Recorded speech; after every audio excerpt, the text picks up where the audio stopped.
Smart24 Driving Business.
Smart24 Driving Business.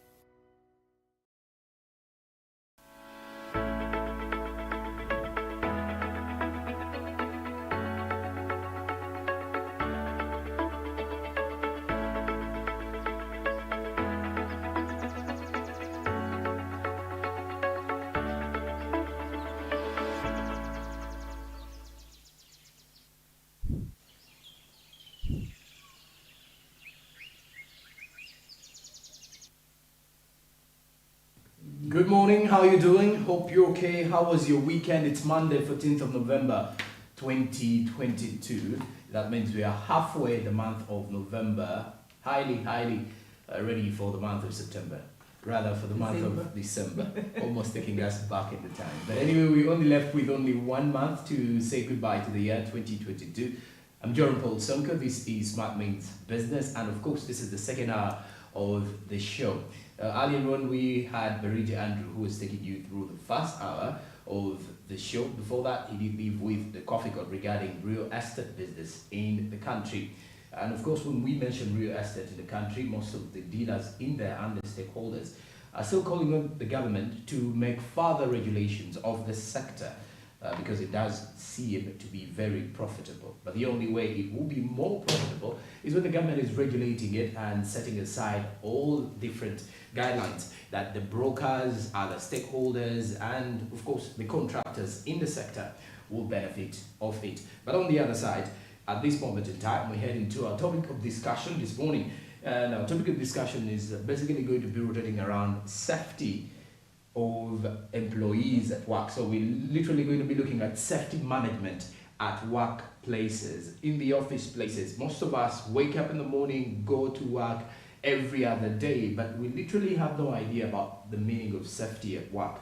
We only mind about going in there, looking sharp up in the morning, and you definitely want to just be there, strike, let's say, any deal that comes your way. But then how about your safety? And do your employers also mind about this particular one? Or it's just a matter of you coming and you work for them and then you can leave and everything is on your own? Well, besides that, more and more of the discussions are going to be rotating around creating a safer environment for everybody out there who has applied for a job. You don't just need to apply for a job, but at least you need to be assured of your safety at the workplace that you're at. And joining me this morning to discuss more about this, and I do have Agnes Mpere on my far left. Many thanks for joining us this morning, ma'am. Thank you. And of course, close to me, I do have Ms. Vivian Ling, also coming in from eSmart. Many thanks for joining us this morning. You're most welcome. All right. Now, speaking of safety and management, briefly here, eSmart is the Exit Institute of Safety, Management and Technology. So the catchword here is safety. I will start with Madam Vivian here. We talk of safety. Why is it so essential in a workplace? Safety is essential in the workplace because it saves your employer money. The man who owns the business, Okay. it saves them money. Now, any business is interested in profit. That's why people go into Yes. business. Exactly. To make profit, to have a better life, to have a better lifestyle. So when you implement safety, then therefore you reduce absenteeism at work. You decrease people coming to work but not doing anything. And that happens in many businesses here in Uganda. I've seen it myself. I've been in Uganda 18 years, so I've visited many offices in my time. So people come to work, they get paid, but they don't actually produce anything. Whether it be a service industry or whether it be a production industry, people in offices are doing a lot of sedentary work. So they go off sick often with different diseases that can be prevented. Okay. We've got Ebola at the moment. We have just come off COVID pandemic and we're having to live with it. But many people have gone back to the old way of working. You come into work, the air conditioner is on. Nobody knows the last time it was maintained. Nobody knows the last time it was serviced. Okay. Therefore, it's not producing good air, clean air. It's actually bringing you more diseases into the workplace. And these are just some examples of why safety is important and why you need to reduce your expenditure on things that are not necessary, such as litigation costs. Not a big thing in Uganda at the moment, as I said last week, but all we need is for people to take their claims to the lawyers, and then it becomes very expensive. Okay. And before that, let me first bring in Madame Agnes here. We're looking at safety as an essential part at the workplace. Why is it not so common with Ugandan employers to over prioritize it for their employees? Okay, thank you very much. It's not common, being that people are, our Ugandans are lacking knowledge about safety. That's why we brought eSmart. That's how eSmart is in Uganda, to help mostly business people. Okay. Yes, All this right. is the first institute in East African level. Actually, in Africa, it is the fifth one. So there is a lot of opportunities now. Ugandans, if they feel like, since COVID came anyway, some business have been down. So I advise top management to review their safety policy. We have an Act 2006, whereby every company with 25 workers must have a safety officer. Okay. But before we are lacking professional ones, meaning we are lacking an institute like Smart, which can skill, you understand, Okay. which can skill Ugandans to become safety officer, safety manager, safety supervisors. Okay. So now this is a high time all top management or stakeholders here in Uganda. How can we bring back our business? How can we promote our business? How can we motivate our workers? So these trainings at work, it's very important and vital. Okay. Yes. Madam Vivian, if you have to look at one of the reasons as to why some of our companies in Uganda not emphasizing this issue of safety, sometimes it may be due to scaling, just like Agnes has said. Do you think there are also other reasons as to why most of the companies don't overemphasize the issue to do with safety management? There are two main reasons, I believe. Okay. The first one is that they know and understand that the majority of Ugandans don't know their rights. The majority of the employees. The employees don't know their rights. Okay. They don't know that they have got the opportunity to get compensation. Now, many companies pay somebody 5 million shillings if they lose an arm. Is that 5 million shillings going to take you very far in the future? Okay. It can. So it can. If somebody loses an arm in some of the developed countries, like my own country in Scotland, Okay. you will get millions For that. for that, Okay. because somebody's done something wrong. They've not put in the procedures to stop that accident happening. The other reason, I think, in Uganda is that employers here seem to think safety and health is expensive, that they don't have the money to do it. It will go into their profits. Where if something happens to you, the company can pay you 5 million, you sign a piece of paper and you're finished. You've no more claim. But you could be out of work for the next 20 years. So what does your family do? Sometimes you guys realize it's now upon you as a person, Yeah, because your family may not even have the money to take care of you. exactly. And you've got hospital costs. You've got compensation costs. To get these compensation costs, and now I'm talking from experience because I've had to get them from here, from Uganda. I was involved in an accident. It can take a long time. If the accident doesn't happen and then you get the money, you have to take yourself to hospital, you have to take yourself to physio, you've got to take yourself for checkups. You've got to prove that you went from your home to the hospital. You've got to get receipts. Now, how do you get a receipt in a taxi in Uganda? How do you get a receipt from a boda boda in Uganda? You don't get these. So if you can't prove that you've gone there, then that money is taken away from you. So here in Uganda, the insurance people and the companies, they don't want to pay out the money. Now, I know any insurance company in the world doesn't want to pay out the money, but it's a legal right. And safety and health is a basic human right. We have a right as workers to work in a safe environment and be protected. And the prevention of accidents should be there. And in many countries, even here in African continent, lawyers are taking up this. You know, no win, no fee. So employers are having to start looking at. The unfortunate thing in Uganda is that people don't want to change. People want to stay the same. We've been doing this for the last 10 years. We get 5 million here, 5 million there, it doesn't matter. Nobody knows.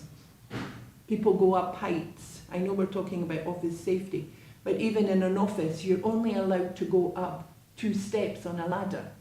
Now, I was in an office last week and I saw somebody standing on a chair. In fact, they were standing on 3 chairs piled on top of each other. And if they fall, what happens? Again, you realize they're supposed to be taken care of. Yeah, but if they hit their head on a desk and then they die, what do you do? As an employer. As an employer, does it matter to you that your worker It has to matter to you because... Well, you would think it would matter to them, but if they don't implement health and safety, then you know that it doesn't really matter to them.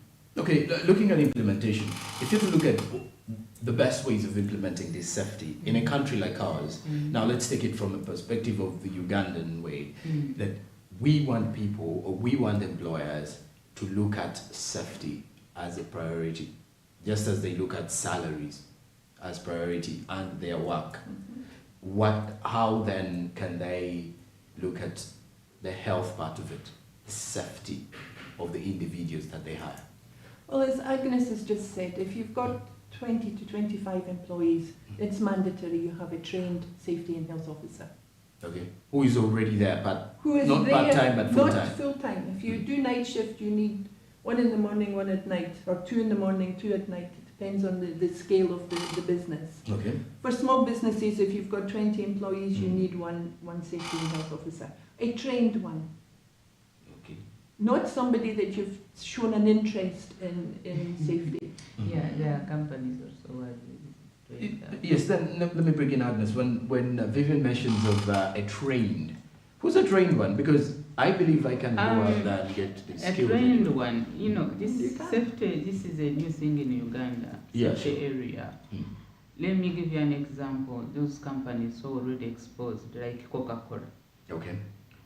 Coca-Cola, before they came to Uganda, their first assessment and whatever planning, safety was among in their plan. Oh. So you find a safety office in Coca-Cola was started from Europe, not from Uganda. Here we are lacking academically institute.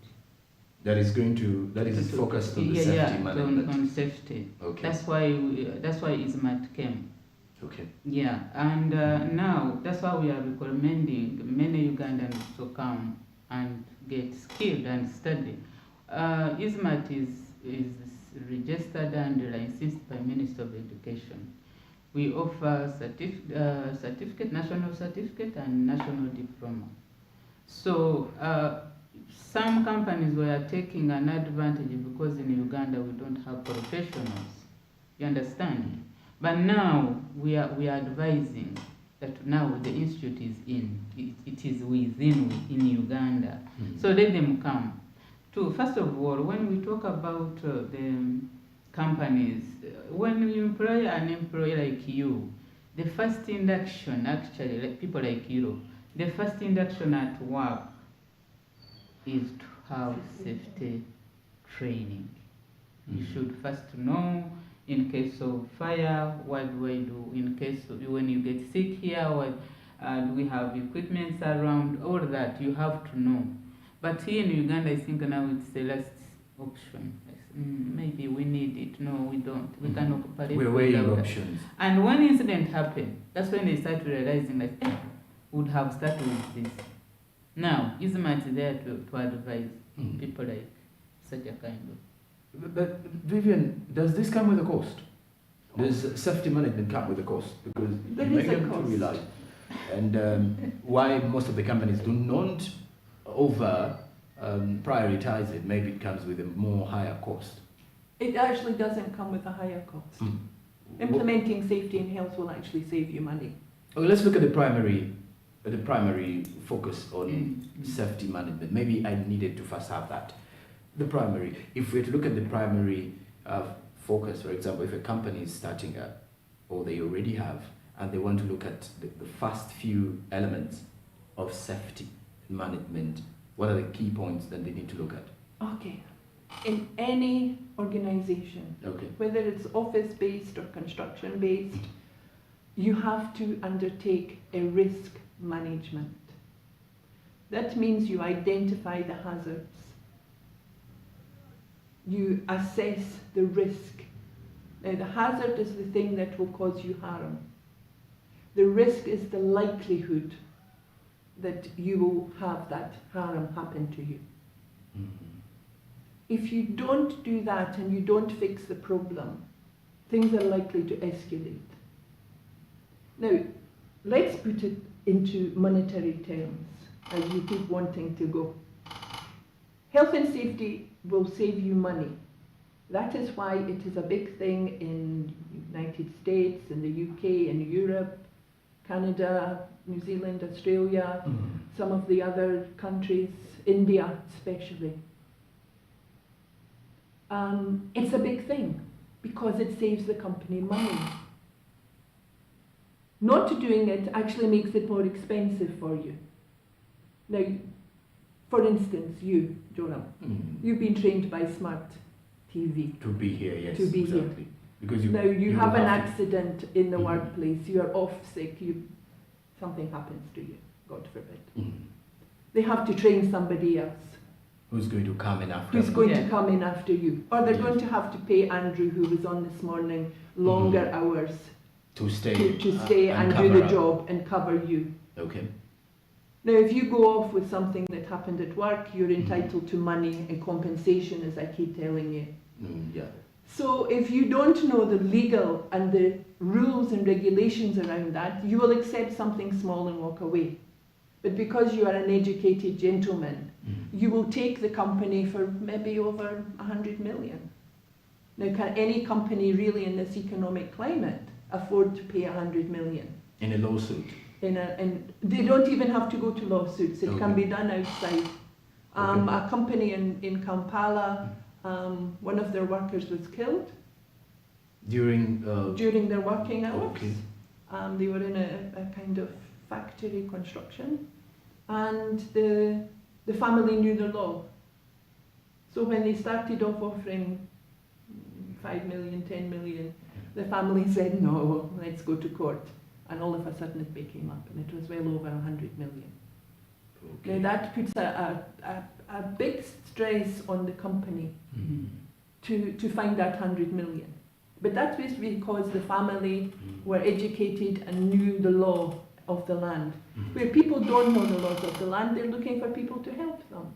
And people have even come to us to help them. How do they take their employer through the process?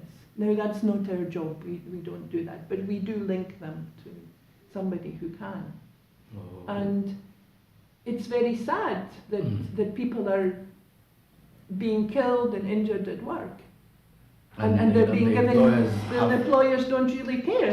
They only want them out the way so that they can carry on in the way that they're doing. All right. After the break, I want us to set our eyes on the employees now. What should these employees do? Because ideally, sometimes the employers may apparently know the truth behind safety and management, but give it a blind eye, something that later on costs the employees. But then we need to look at how the employees need to step up for these are their rights at workplaces, I believe so. And then also looking at more of the safety measures that we need to make sure are priorities at workplaces even before the lockup comes in. Yes, that and more is what we're going to be having after the break. So stick around. We're still looking at safety and management at workplaces, safety management at workplaces. How safe are you at your work premises, and how are your employers making sure that you are safe in case something happens, God forbid? Who is going to bail you out? Is it going to be your employer or yourself? Stick around for more after the break. We continue with our topic of discussion. Good morning.